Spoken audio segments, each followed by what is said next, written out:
TV News at 4.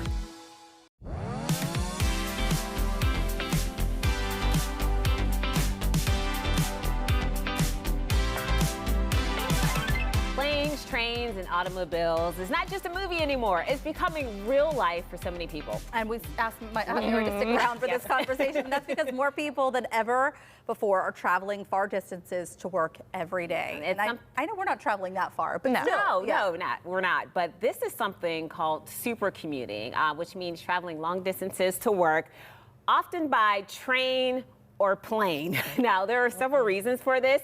Now, let's just think. It can be tough to sell your home. So imagine you live here in Pittsburgh and you get your dream job in, let's say, Detroit. And your house is on the market, it doesn't sell, it's sitting there for 2 years. So you just live here and then commute to Detroit and maybe catch a flight there. I don't know.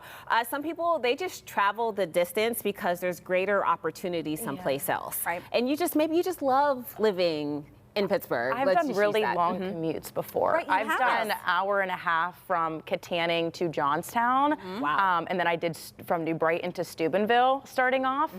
So that was a lot. It was a lot, but I did it because I loved it. Yeah. And I know I have many friends who live in New Jersey and commute to New York City. I was going to bring that one up. Like, if you get a job in New York City, it is way too expensive to live there for a lot of people. So you can just stay someplace that it's more affordable. Yeah, I did it also interning my junior year. I lived in Drexel Hill in Philly, and I traveled into the city, but I took 2 different buses. I took the train and then I took a bus. Wow. At 5 a.m. in the morning for the radio show. I remember learning that a news anchor lived in Philadelphia. And of course, and for you, like, you stayed in Western Pennsylvania. Yeah. This is where home was, this was your family, so you made that commute work. Same thing for this news anchor. She lived in Philadelphia, got a dream job in New York, and was taking the train every night and then back home. Oh, it's rough. To get into work, to get into New York City. And, you know, they have modes to get you in because there's a lot of people who do that.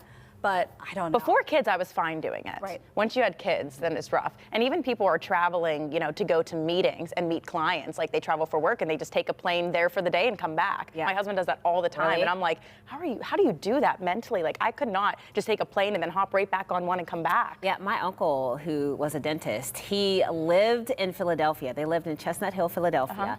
And he would commute. He would leave on Monday and commute to Harrisburg, where his practice was, and he had an apartment on top of his dentist's office, and he would live there the entire week. He would bring the dog, and then just come back to his family on Friday. Because that's kind of the opposite of what you would think, right? Like, it would probably be cheaper to live in Harrisburg than in Philadelphia. But he didn't want to live in Harrisburg. Yeah, my aunt was like, no, we're going to stay in Harrisburg. I definitely think for us, it's more of the family thing. I mean, you do what you need to do to make it work for your family. And if the job puts you in a better position and it's going to help you grow, and maybe you're waiting it out a couple of years, maybe it's worth it for that short period of time. But I don't think. Can you imagine my father-in-law being in the airport that much? Then he's gone from Monday to Friday, driving all over. So that's the norm for a lot of people. Our producer just said good for I'll give him my 25-minute commute. When you said hour and a half in the car, I was like, ooh, I have like 3 hours left on my audiobook. I could use a drive in to work and out. Or like audiobook. Be perfect.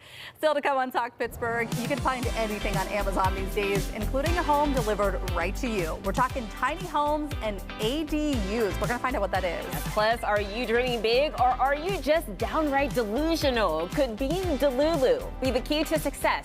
We're finding out in a Mikey Minute. That's next.